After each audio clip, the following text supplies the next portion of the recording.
Daredevil Born Again Season 2, Episode 4, Gloves Off, released on Tuesday, and it was one of my favorite, this is, probably my second favorite, episode of TV ever.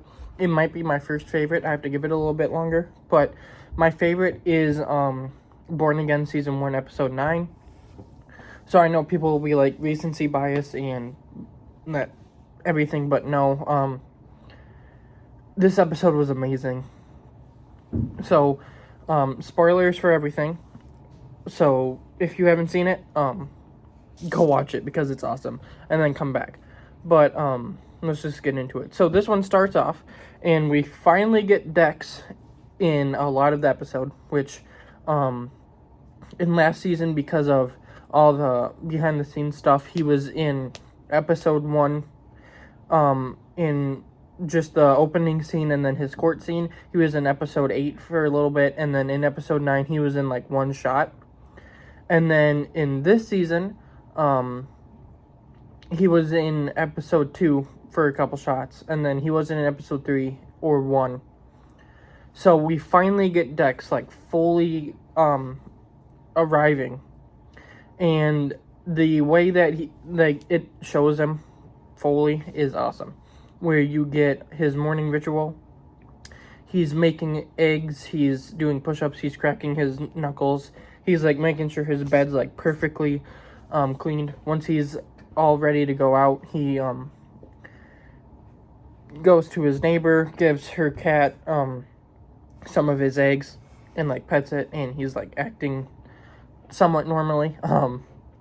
And she's just saying how good of a guy he is, which not really, but then he goes outside. There's a guy on the street like begging for money, and Dex walks past him and then does like a coin flip, and it lands in there. Which there's a scene that comes up again in the episode that parallels two characters, but I think that coin flip's really cool. And then you get the famous diner scene that's been in most of the trailers, where he walks into a diner, goes and sits down. He has this nice conversation with the waitress where he's just like, what are you guys famous for? And she's like, our milkshakes. And he's like, awesome, I'll get a banana milkshake, please. And then she's like, you want whipped cream? And he's like, doesn't everybody? I really like that. And just like the way he's like, the way he plays it, where it's just like, he's like doing it charismatic. And then there's also like, especially since you know who he is, there's also a hint of like, what's gonna happen. But then, the one thing I will say is that, why did he get a banana milkshake? Banana is kind of gross. But anyway, and then he calls, like, the police, and he's just, like, trying to get the task force to come, which they eventually do. But he's just like, I just saw Frank Castle walk into a diner, and they're like, the Punisher, and he's like, yeah, you might want to hurry. And then he's like, oh, no, he has a gun. And he, like, deadpan. And then he hangs up with a little smile. Then the girl gives him the milkshake, and he downs it in like 5 seconds, which is... why? First of all, you don't even get to like savor the taste. Like, you don't get to draw it out and be like, it tastes good. And like, you probably got major brain freeze. But then the task force shows up. He gets a toothpick in his mouth. He puts a straw over that, and he just puts his hands up. The task force comes in. Is telling everyone to put their hands up, and then they're like, milkshake guy, put him up. So he does, and then he like looks over, and there's a cool thing with the camera where like the task force agent that sees him, like it kind of like zooms in and like starts tilting a little bit, because that's not Punisher. And then obviously he starts killing everyone in the diner with like forks and knives and a spoon, the toothpick, everything that he can find. He does that cool, like, fork thing where he hits 2 forks and then catches them like that, which is really cool. And then, once basically everyone is dead, he's walking past to try and finish off the last guy, but then he takes his mask off and looks back at this guy who has his dog, and he's like, dogs in restaurants are unsanitary. And the guy's like, please don't kill me. And then Dex is like, kill you? I'm one of the good guys. And then after the guy, like, gets the walkie-talkie and is like, it's Bullseye, he, finishes that guy off with a lobster. Like, he grabs the lobster on the plate and just kills that guy with it, which was pretty cool. And then he gets a thing of ketchup, puts the Bullseye logo on the door, and then gets out of there. It was such an amazing way to open the episode. One of the best openings of a television episode ever, I think. It was amazing. But then you obviously get the intro, and then you get another fake Fisk video, which you obviously found out was BB Urich. I'm getting kind of annoyed with these. It's only like one an episode, but once we finally found out who it was, and who it was like, obviously, like, we didn't think it was anyone else, they kind of just lost its charm. And 4 episodes in, I'm getting kind of annoyed with them. So I really hope that they kind of stop with that. And based on what happens at the end of the episode, I feel like at least for 1 or 2 episodes, there's not going to be any more. But I don't know. But then you get Daredevil and Karen's new hideout, where they're getting witness testimonies. And then you get a little scene with Matt and Swordsman, where Swordsman is basically just like, I'm going to go. I've been in the same clothes, haven't had a shower in like 6 months. And Matt's like, I wish you would stay. And he's just like, you don't get it, dude. You're a symbol now. And then he gave Karen like an account number where they could use whatever money, however they needed it. So it's basically writing Swordsman out of the show. I hope he shows up again in like episode 7 or 8. It would just be nice to see him again. But if this is the last we see of him, he was really cool. And I hope he shows up in the MCU again. And then you get a little scene with Karen and Angela, who is now like fully White Tiger. And she's just like, Karen has to get like this little SIM card to someone. And Angela is like, let me do it.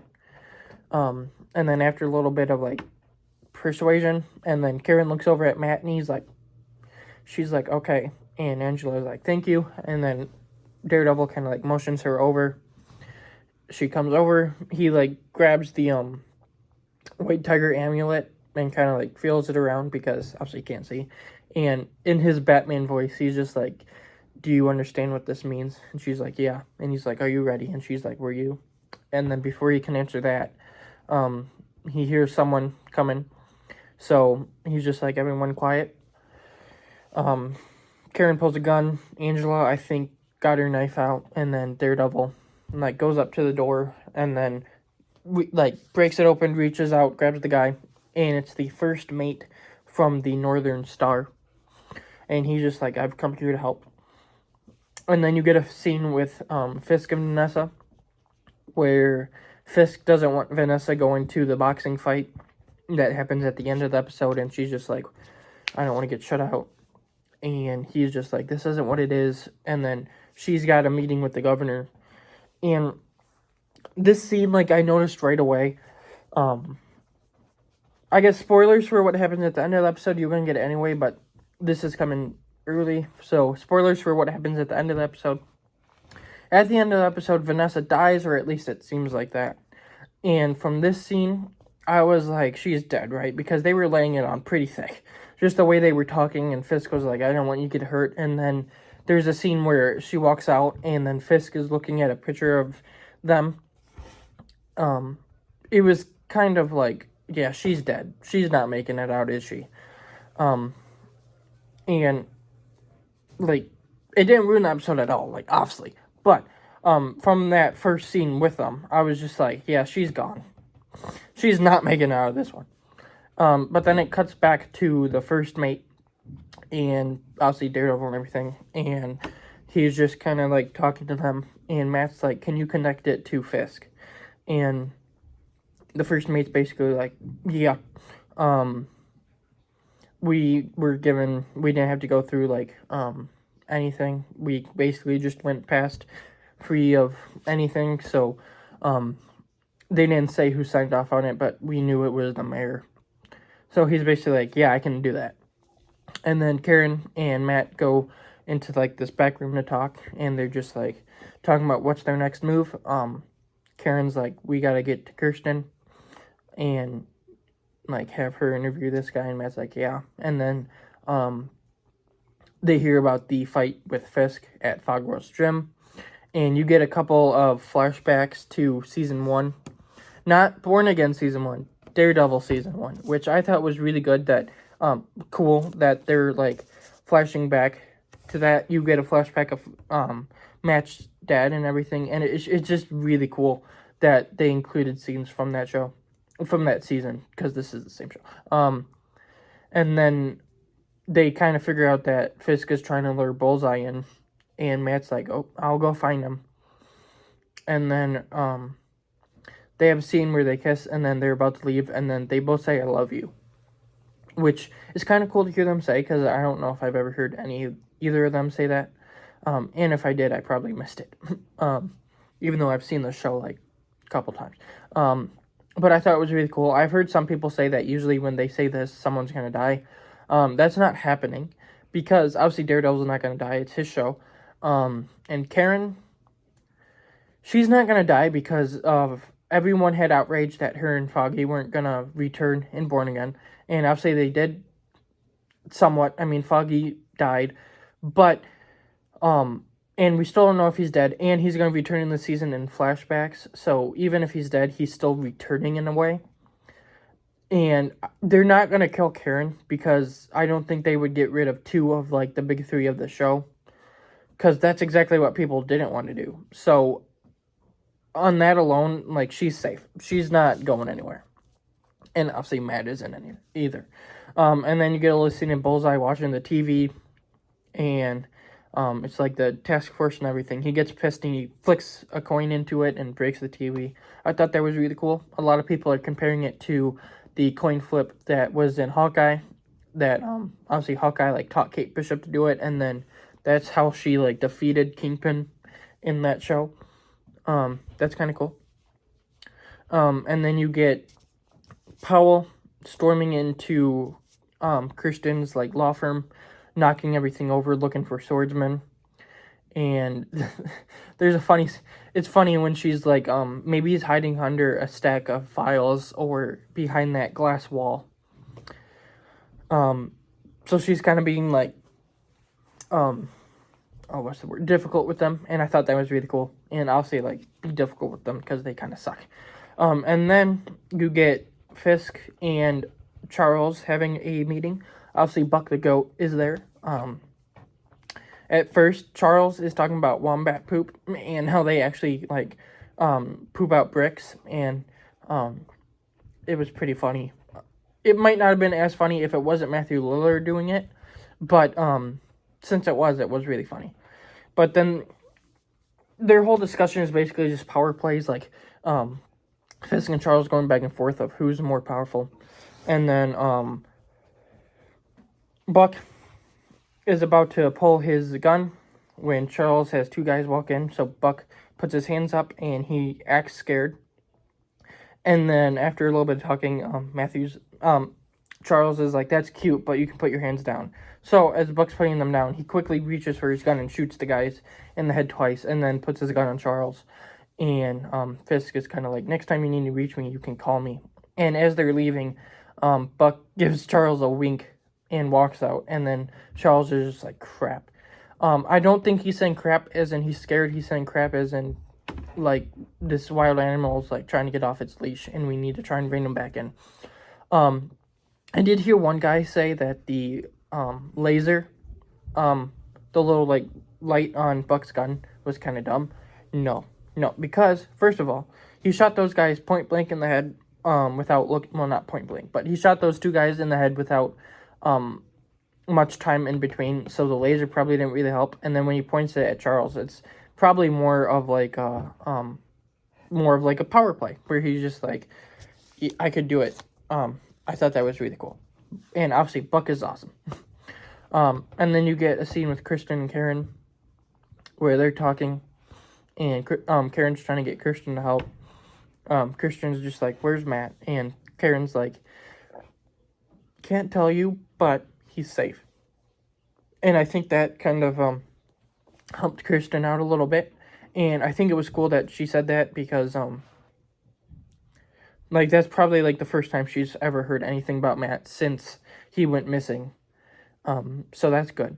And I really do hope that Kirsten finds out who Matt is. And there's a scene later in the episode where, I think there's a chance she might. But it would be cool for her to figure it out, just because, like, I think that, having another friend who would know it would be awesome. And then there's another character, Angela, White Tiger. I know she's a kid, and some people might not like it, but I also would like if she could find out that Matt was Daredevil, mostly because in season 1, obviously she was talking to Matt, and how like after her uncle White Tiger died, she was basically saying how we need heroes, and in the Muse one where she gets taken from by Muse, she was talking to Matt and was like, we need to search, like, go after him and everything. And then obviously Daredevil shows up to save her. So I think it would be kind of cool if she found out that Matt was Daredevil, just because, like, I think there would be something there. Like, she already respects Daredevil, and, like, in the scene where they talk earlier in the show, the episode, she's kind of intimidated by him. I think that she would be a little bit less intimidated if she found out it was Matthew, and she was just like, "It's you." But anyway, that's just kind of what I think. But then you get a scene with Vanessa and the mayor, and again, it's kind of laying it on thick, where Vanessa is just, the governor is just like, I couldn't back Fisk, but I can back Mayor Fisk and Mrs. Fisk. Basically saying, if you're there to, like, keep him in check, I would be happy to like, back you guys. So again, kind of laying it on thick. If the governor would do it because she's there, she's not gonna be there much longer. And then you get a scene with Angela, who pays, I guess, a friend of her who's like a street vendor in like one of the taco trucks. She pays him to deliver the SIM card to BB Urich later in the episode. And I heard a couple people were like, why would they do that? Like, this SIM card that should be in a case because it could be damaged or something, but even if we don't believe that, just give it to this random guy and trust him enough.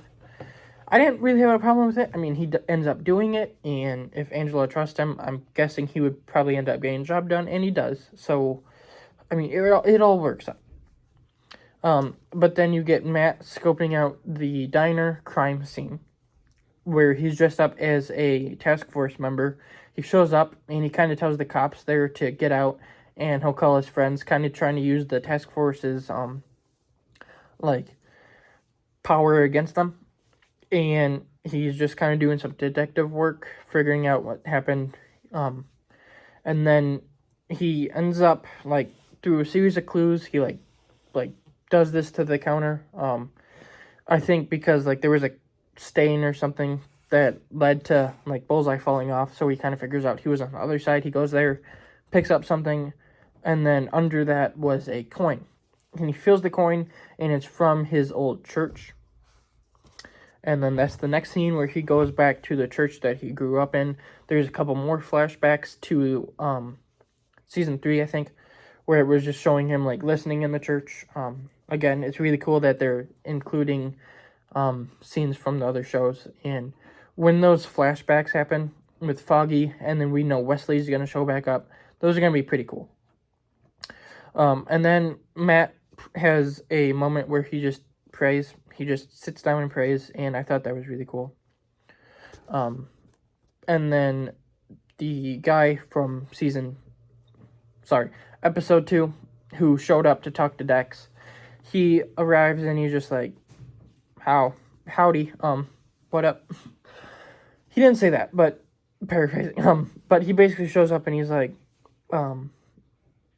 is there anything you need? And Matt kind of is just like, I grew up here.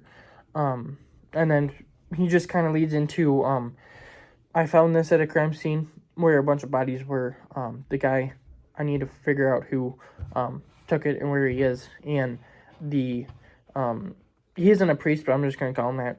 The priest is like, don't know, dude. Those coins are open to the public, and Matt, through healing his heart, is just like, I know you know who it is.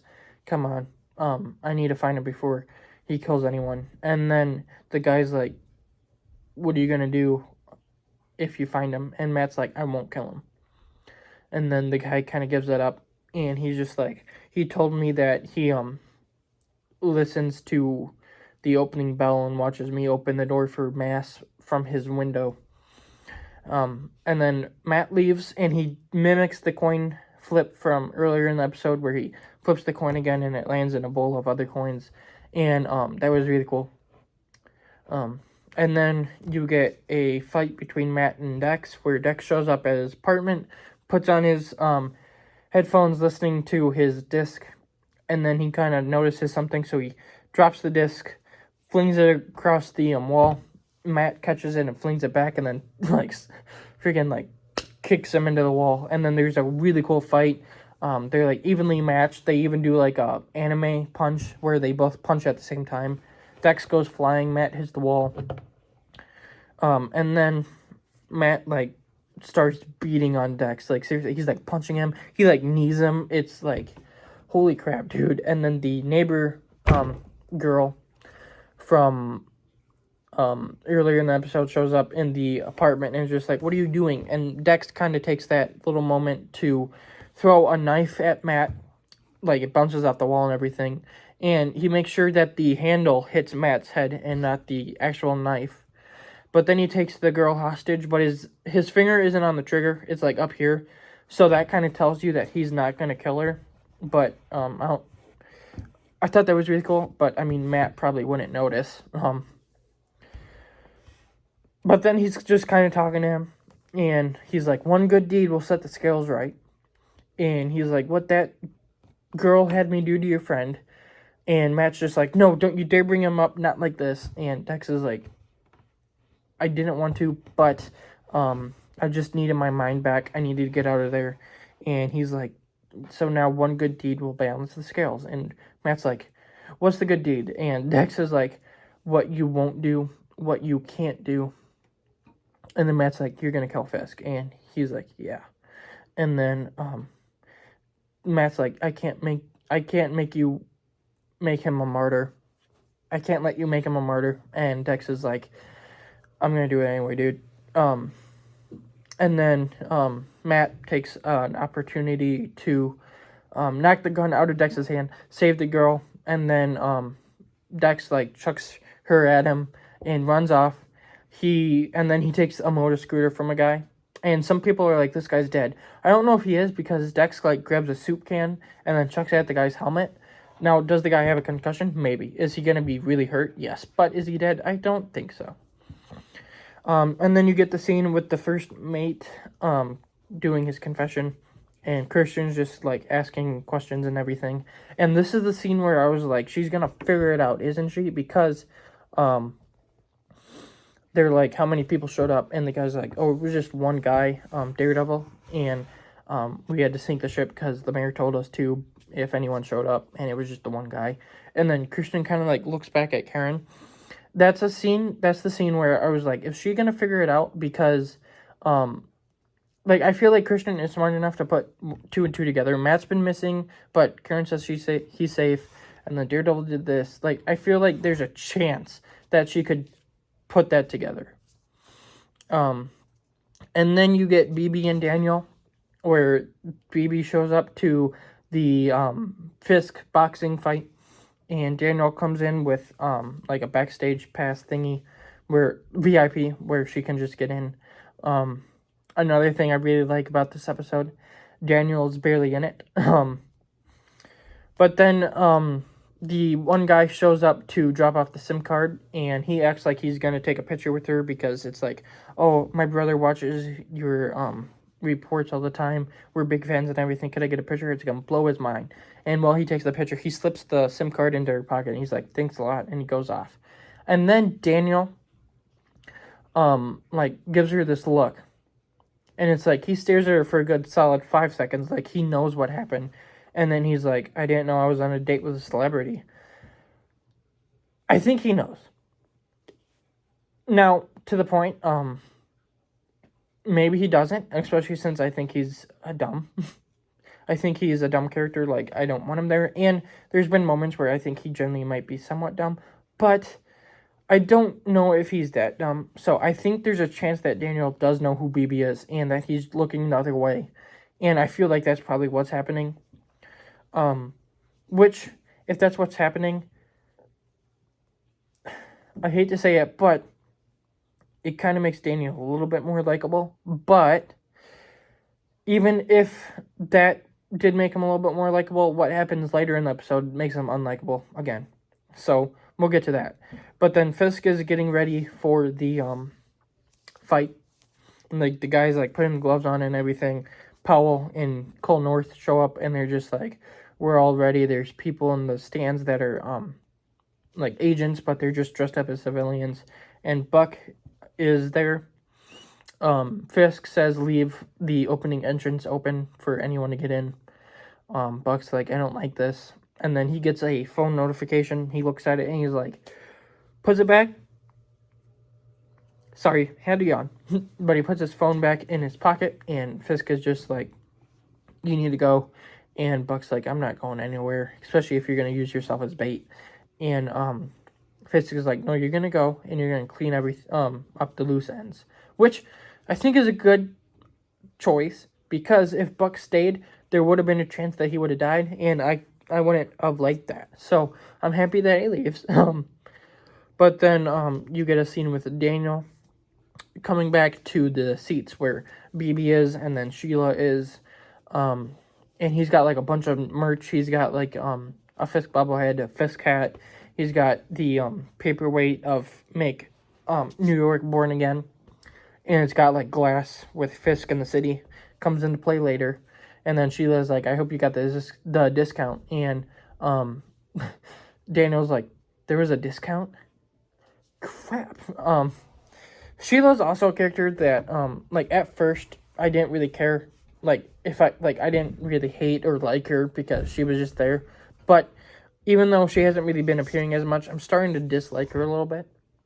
And, like, if you kind of see what happens, if you kind of, like, figure out what happens using, like, some of the stuff that's been released, like Spider-Man trailer and everything, you find out what happens to her, kind of stinks because she's kind of annoying.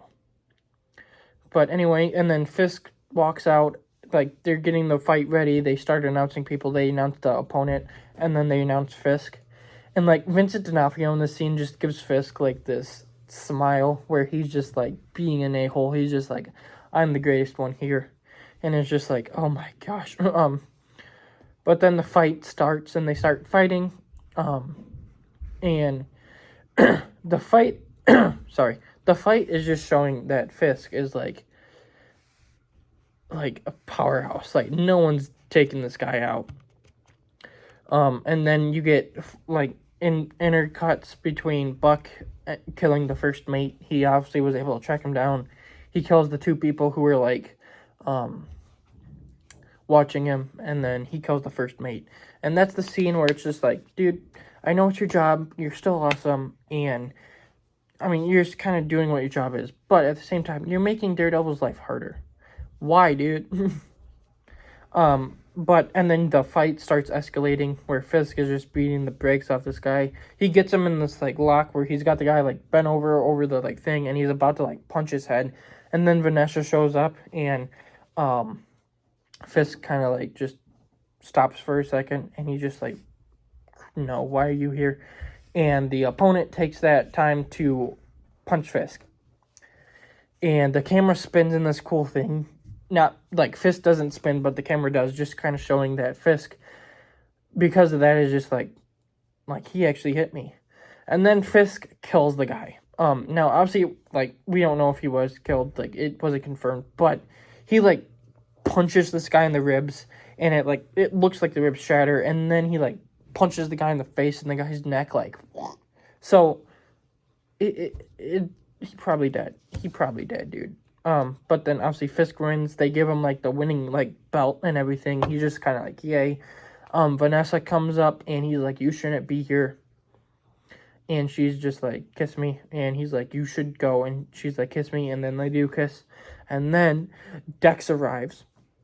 starts killing all these task force members. He kills a couple people in the crowd, which I suspect will probably undercover task force members, but even if they aren't, Dex killed them anyway. And then he gets that glass paperweight I was talking about. He throws it up, catches it. Vanessa shoots him, and he like chucks it as he gets shot.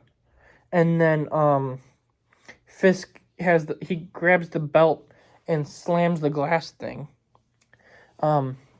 Then two of the task force sorry, I just mumbled.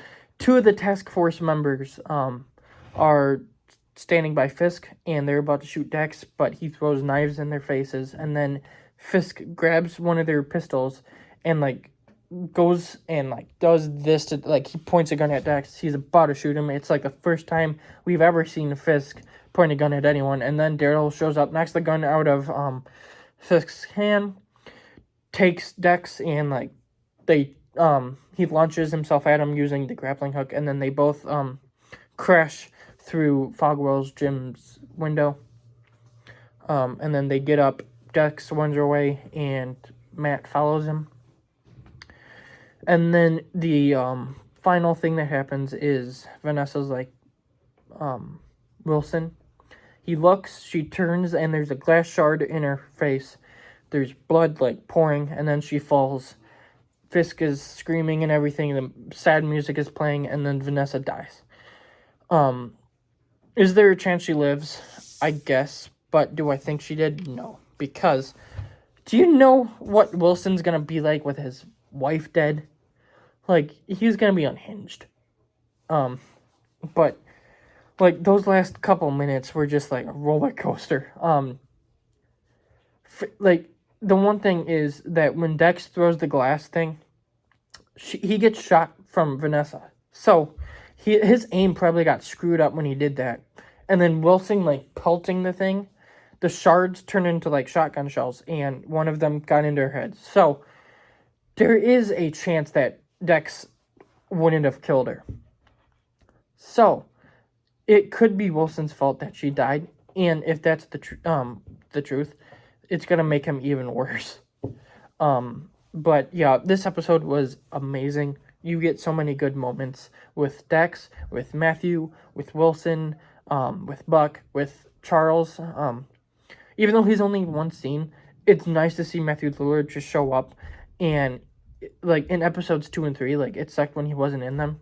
Like obviously the episodes were still good, but there was something missing from like episode 1, 2, and then in those 2, and then episode 4 brings him back, and it's just like I really like his character. But yeah, this episode was amazing. As I said, it's like top 2 episodes of TV for me, and this is supposed to be where the season just starts getting good. So like imagine what the next 4 episodes are going to be. Like if the next 4 episodes are even better than this or on par, this is most definitely going to be the best season of television ever. Those episodes are going to be like best of the best television ever, like for me at least. And I really hope that is, because this season being the best would be awesome, especially since like it's got so many good like storylines and characters and everything. It's just awesome. I'll just take the time to talk about it here. I want to talk about the Daredevil season 3 set leaks. So if you haven't seen the set leaks, click off the video. It was nice seeing you in the comments. Tell me what you thought about episode 4, and I will see you in a couple weeks for episodes 5 and 6, because next week I won't be able to make videos, so it will be a little bit longer. But thank you for watching this, and now I just kind of want to take a minute or two to talk about the set leaks of Born Again season 3. So in a couple of the set leaks, obviously Karen's back, Sheila is there, and it kind of hints that Sheila is going to be the mayor. So, and spoiler, yes, but at the same time, we expected Fisk wasn't going to be mayor by the end of this season, so it's not really like a big thing. But like the big pictures are that obviously Jessica Jones is returning, but along with that is Luke Cage and Iron Fist are returning. You got Mike Coulter and then Finn Jones. We don't know if Colleen Wing is going to be showing up. I suspect that they'll probably try and get her in season 3, if not like season 4 or whatever is next. But Luke Cage, I don't really care about. like, it's gonna be kind of cool to see him. I haven't seen his show, and to be honest, I don't really want to. There's one episode I might want to watch, and that's because Iron Fist is in that episode. Jessica Jones is obviously showing up in this season, so it was kind of not. I would have been a little bit less surprised, more surprised if she wasn't in it. Obviously, Punisher was in season 1 of Born Again, and he was in season 2, but at the same time, he's a big character. He's getting his one shot, and he's gonna be in Spider-Man. That he's a big character, so it's kind of like, yeah, he wasn't gonna show up. But Jessica, like, she's a big character, I guess. But it was like, obviously, like, yeah, she's gonna be in season 3 if she's in season 2. But it's kind of cool to see Luke Cage as well. I mean, The Defenders is a season of television that I do like. It isn't my favorite, but I do like that season of television. And then, obviously, Finn Jones' Iron Fist is the one I'm most excited for. I loved that show. I don't know why a lot of people... I can get why some people might not like it as much, but I still think it's a really good show. Like, I think that for most people, it should be enjoyable. But for me, like, I really liked it. He was a great kid. Like, I thought his portrayal of Iron Fist was amazing. And, like, I'm just so happy he's returning because I thought he was great in his season 1, in The Defenders, and in season 2. So it's really cool that he's returning, and I can't wait to see what his character's been up to. So obviously he's the one that I'm most excited for. But that's kind of just what I thought of the leaks of Born Again season 3. Anyway, gloves off. Daredevil Born Again season 2 episode 4 was amazing, and I can't wait to see where the rest of the season goes. These next couple weeks, waiting week to week for episode is gonna suck. And then after that, we get the One Last Kill Punisher thing, and then we have to wait like a year for the next Born Again season. So yeah, as I said earlier, but after the leaks, I'm saying again, tell me what you thought of the episode. Tell me what you thought of the leaks, and I will see you in a couple weeks for the next episode.